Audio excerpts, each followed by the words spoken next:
শুভ সন্ধ্যা বন্ধুরা, আশা করছি সবাই ভালো আছেন, সুস্থ আছেন, আমরাও ভালো আছি। আর সন্ধ্যার থেকে আমি আমার ব্লগটা শুরু করছি। যারা যারা ব্লগটা দেখছেন অবশ্যই চ্যানেলটিকে সাবস্ক্রাইব করবেন, পাশে থাকবেন লাইক করে। আর সামনেই পহেলা বৈশাখ, তো ইচ্ছা আছে পহেলা বৈশাখে একটু বাড়ি যাওয়ার, দেখা যাক কী হয়। তো এখন একটু ছেলেকে খাইয়ে দিচ্ছিলাম, তো ও আর খেলো না। তো ওর বাবা গেল সন্ধ্যাবেলায় একটু টিফিন আনতে, তো টিফিন খেয়েই ভাবছি রান্নাটা করব। তা ভাবলাম আপনাদের সাথে একটু কথা বলে নিই। আজকে সারাদিনে ফোন ধরা হয়নি, তাই এখন থেকেই ব্লগটাকে স্টার্ট করছি। তাতে একটু মাংস রান্না করব। দাঁড়ান, মাংসটাকে আগে ম্যারিনেট করে নিই। তো মাংসটা আমি ভালো করে ধুয়ে নিয়েছি। মাংসে প্রথমে দিয়ে দিলাম রসুন বাটা, আর দেব আদা বাটা, পেঁয়াজ বাটা। পেঁয়াজটা আমি পেস্ট করেছি, তো আমার বর পেস্ট করে দিয়েছে, তাই একটু জলটা বেশি হয়ে গেছে। যাই হোক, অসুবিধা হবে না। তো পেঁয়াজ বাটা দিয়ে দিচ্ছি, আদা বাটা, আর দেব সামান্য একটু টক দই, আর লঙ্কা, কাঁচা লঙ্কা আমি নিয়ে নিয়েছি। কাঁচা লঙ্কাকে আমি বাটা করে দিয়ে দিচ্ছি। তো কাঁচা লঙ্কা বাটা, এখানে আমি আদা দিচ্ছি, আদাটা একটু কম দিচ্ছি। আর টক দই দেব আমি। টক দইটা আমি ফেটিয়ে দিচ্ছি না, আমি নর্মাল প্যাকেট থেকে ঢেলে দিয়ে দিয়েছি। আর লঙ্কার গুঁড়ো, জিরের গুঁড়ো, আর হলুদটা আমার ঢালা নেই, তো তাই জন্য হলুদটা আমি পরে দিয়ে দেব। আর ধনে গুঁড়ো আর নুন দিয়ে খুব সুন্দর করে আমি হাত দিয়েই মাখিয়ে রেখে দেবো 20-25 মিনিট মতো, বা আধ ঘন্টা মতো আমি রাখতেই পারবো, এর থেকে বেশি রাখতে পারবো না, যেহেতু আমাকে সন্ধ্যাবেলায় মাংস এনে দিয়েছে, তো একটু পরে রান্না করতে হবে, সেই জন্য আমি বেশিক্ষণ মাখিয়ে রাখতে পারবো না। তবে মাংস কিন্তু যত মাখিয়ে রাখবেন, যত ম্যারিনেট করে রাখবেন, তত মাংসের টেস্টটা বেশি হবে। আমি এখানে এবার হাত দিয়ে সুন্দর করে মাখিয়ে আমি এটাকে রেখে দেবো আধ ঘন্টার মতো, রেখে পরে এই দেখুন ওর অবস্থা, দেখেছেন? ও একটা বাক্সের উপরে এভাবে বসে আছে। এই যে, তুমি কি করছো? তুমি কি করছো? দুতু দুতু করছো? মামা বকবে। এই যে ও দুষ্টু করছে, এই যে ওর খাওয়া দাওয়ার অবস্থা। মুড়ি আর দুধ খাওয়াচ্ছিলাম, আর খেলো না। না খেয়ে এই যে এটার বক্সের উপরে বসে বসে এই যে এইভাবে দুষ্টু করছে সমানে। ওর দুষ্টু আনলিমিটেড, ওর গরমও লাগে না, কিছুই না। যত গরম যেন আমাদেরই লাগে। কি কি নিয়ে আসলা?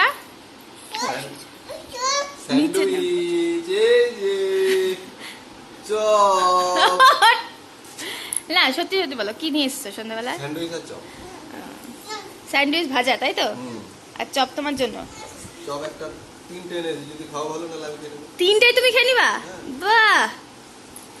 মুড়ি দিয়ে খাবা না এমনি খাবা? আর কিছু আনা নাই?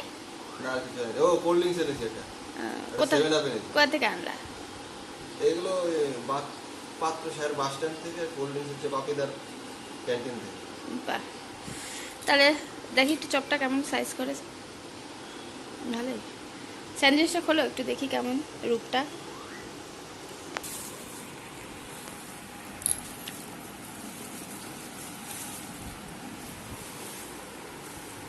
স্যান্ডউইচটার ভাগ কিন্তু আমি দেবো না, সমস্যা নাই তো? এটা কেমন গো? স্যান্ডউইচ, ঘুগনি, চানাচুর এরকম তো আমাদের ওদিকে দেয় না। এটা দাম বেশি, একটা স্যান্ডউইচ 12 টাকা দাম। মাত্র 12 টাকা দাম বেশি? তো খেয়ে নি না, বলো? খেয়ে নাও, আগে খেয়ে তারপরে। এই যে তুই খাবি, তুই খাবি? খাবি না? ওর একটা চপ দিলাম, খেয়েছে। এই বাবা, বউয়ের সেবা করছো? কি নিচ্ছ এটা? Cold drinks. Thank you. আয় বাবা, আসো, খাওয়া না? তো এখন একটু কোল্ড ড্রিঙ্কস খেয়ে নি। আসো। সেই ঠান্ডা। তো রান্নাঘরে চলে আসলাম, এবার একটু চা বানাবো। তো এই যে আমার চাটাও হয়ে গেছে, চলুন চাটা ঢেলে ওর বাবাকে দিয়ে দিই, আর আমি 1 কাপ খেয়ে নিই। আর দেখুন অবস্থা আমার বারান্দার, দেখেছেন? ঘর গুছিয়ে আমি একটা সেকেন্ড রাখতে পারি না। আর এই যে এই ছেলেটা এরকম করে, এই যে আমি রান্না করব, এখন ওর বাবার সাথে এখানে খেলা করবে, তাহলে একটা একটা খেলনা বের করে খেলো, সব বের করে খাবে। যাই হোক, চলুন রান্নাটা করে নিই। আমি প্রেশারটাকে বসিয়ে দিয়েছি, প্রেশারে করব। মানে প্রেশারে যেমন খাসির মাংস করা হয়, খাসির মাংসতে অনেকগুলো সিটি দিতে হয়, এখানে আমি 2 থেকে 3টে দেবো। তো ফোড়নে আমি সেরকমই দিচ্ছি, একটা শুকনো লঙ্কা, একটা তেজপাতা, আর কিছু গোটা জিরে। ফোড়নটা ভাজা হোক, ভাজা হতে হতে আমি কিছু বলতে একটা গোটা পেঁয়াজ, বড় সাইজেরই পেঁয়াজটাকে কুচিয়ে নিয়েছিলাম, সেই পেঁয়াজটা আমি দিয়ে দিচ্ছি এর মধ্যে। এবার পেঁয়াজটাকে লাল করে ভেজে নেব। পেঁয়াজ যখন ভাজা হয়ে যাবে, আমি এর মধ্যে একটা টমেটোকে আমি দিয়ে দিচ্ছি, এর মধ্যে খানিকটা নুন দিয়েছিলাম। এবার আমি ম্যারিনেট করে রেখেছিলাম মাংসটা, ওই মাংসটাকে আমি এখন দিয়ে দিচ্ছি। তো আমি মাংস ম্যারিনেট করার সময় হলুদ দিইনি, কারণ হলুদটা আমার কোটোরটা শেষ হয়ে গেছিলো, ঢালা হয়নি, তো সেই জন্য আমি হলুদ ছাড়াই ম্যারিনেট করে রেখেছি। তো এখন আমি কষানোর সময় হলুদটা দিয়ে দেব। তো এই যে আমি হলুদটাকে এবার দিয়ে দিচ্ছি। তো হলুদ দিয়ে আমি খানিকক্ষণ কষিয়ে নেব। আমি একদম লো ফ্লেমে কষাচ্ছি, তো ওদিকে কষতে থাক, আর আমি এদিকে আটাটা মেখে নিই, রুটি করব রাত্রে। তো আমি চাটাও খাওয়া হয়নি, চাটা একটু ঠান্ডা না হলে আমি খেতে পারি না, ওই জন্য সাইডে করে রেখে আমি আটাটাকে আগে মেখে নিচ্ছি।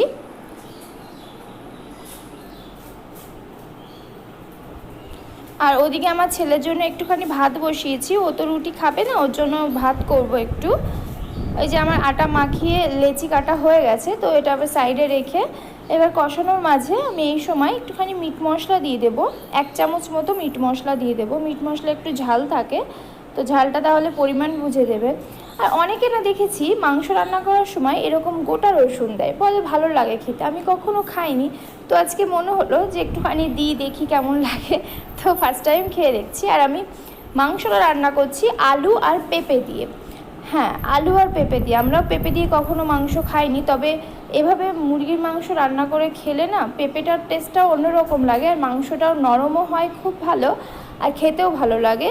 আমরা পেঁপে দিয়ে কখনো খাইনি, আর পেঁপে দিয়ে যে মাংস খাওয়া যায় এটা আমি এভাবে জানতাম না। পেঁপে পেস্ট করে খাসির মাংস দেয় আমি সেটা জানি, কিন্তু এভাবে রান্না করলে, তবে আপনারা একদিন খেয়ে দেখবেন, আমার কথা না, আপনারা খেয়ে দেখবেন, অবশ্যই ভালো লাগবে। তো কষানো আমার মোটামুটি হয়ে গেছে, তো আমি এবার গরম জল ফুটিয়ে রেখেছি পাশে, তো সেই জলটাকে দিয়ে দিচ্ছি। দিয়ে আমি 2টো সিটি দিয়ে দেবো, খুব বেশি সিটি দেবেন না, তাহলে মাংস একদম গলে যাবে। আর হ্যাঁ, জলটা একটু পরিমাণ বুঝে দেবেন, অনেক বেশি জল দিলে মাংস ঝোলটা অনেক বেশি হবে। আমরা যেহেতু রুটি দিয়ে খাবো, তাই আমি একটু গামাখাই করব, তো ওটুকুই জল দিয়েছি। তো চলুন আমি এখানে 2টো সিটি দিয়ে নেব, 2টো সিটি দিয়ে প্রেশারের ঢাকনাটা খুলে দেব। তারপর আপনাদের দেখাচ্ছি যে মাংসটা ঠিক কেমন হলো। একদম নরম হয়, খেতেও অনেক টেস্টি হয়, আর তাড়াতাড়িও রান্না হয়ে যায়। আর যাদের আমার মতো ছোট বাচ্চা আছে তারা অবশ্যই এভাবে করে দেখবেন, রান্নাটা তাড়াতাড়ি হয়ে যাচ্ছে, শুধু কষানোর একটু টাইম, ব্যাস রান্না হয়ে যাবে। তো চলুন সিটিটাকে আমি খুলে দিচ্ছি, খুলে আপনাদের দেখাচ্ছি। এখনও মাংসটা ফুটছে, দেখেছেন কালারটা কি সুন্দর এসছে। ক্যামেরায় হয়তো বা অত ভালো বোঝা যাচ্ছে না, যেহেতু আমি ফোনে করছি, আমার ক্যামেরাটা অত ভালো নয়। তো যাই হোক, কালারটা খুব সুন্দর এসছে। এবার আমি এর মধ্যে দিয়ে দেবো 1 চামচ মতো গরম মশলা। এবার গরম মশলা দিয়ে আমি ঢাকা দিয়ে রেখে দেবো, যখন খাবো তখন ব্যাস ঢাকনাটা খুলে আমি যেরকম সার্ভ করে সেরকম সার্ভ করে দেবো, ব্যাস হয়ে যাবে। হয়ে গেল মাংস, একদম চটজলদি হয়ে যায়। এবার চলুন মাংসটাকে সাইড করে রেখে আমি ঝটাপট করে রুটিগুলো করে নিই।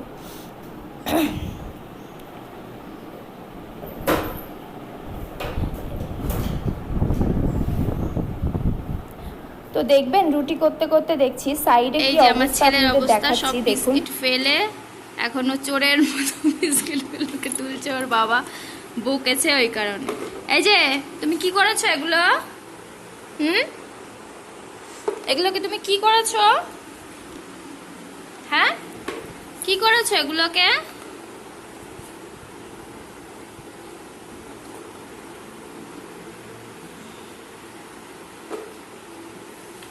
এত দুষ্টু করলে হবে? কি করবে এগুলো, কি করবে? বাবা আসছে, বকু দেবে কিন্তু।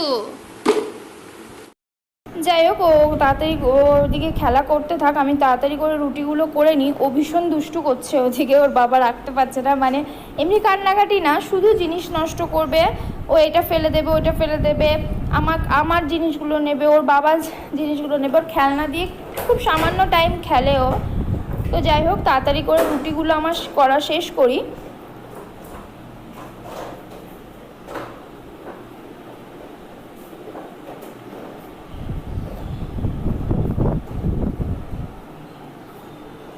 তো রুটিগুলো হয়ে গেলে আমার রান্না হয়ে যাবে। আর এইদিকে আমি কি করেছিলাম, মাংসটা কষাতে কষাতে, মানে কালকে রান্নার জন্য আমি সবজিটাকে একবারে কেটে নিয়েছি, কেটে ফ্রিজে ঢুকিয়ে দেবো আমার, তাহলে আর কালকে সকালে উঠে কোনো চাপ থাকবে না।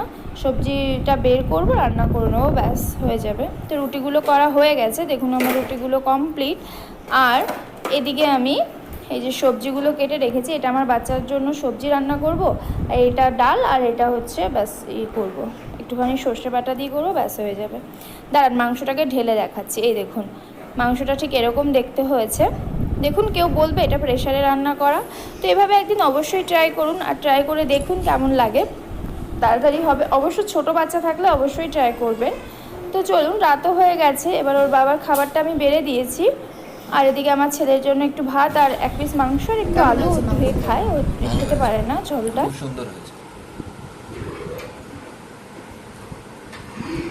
নরম হয়েছে। হুম, পেঁপে ভালো। খেয়েছো? পেঁপে খাইনি।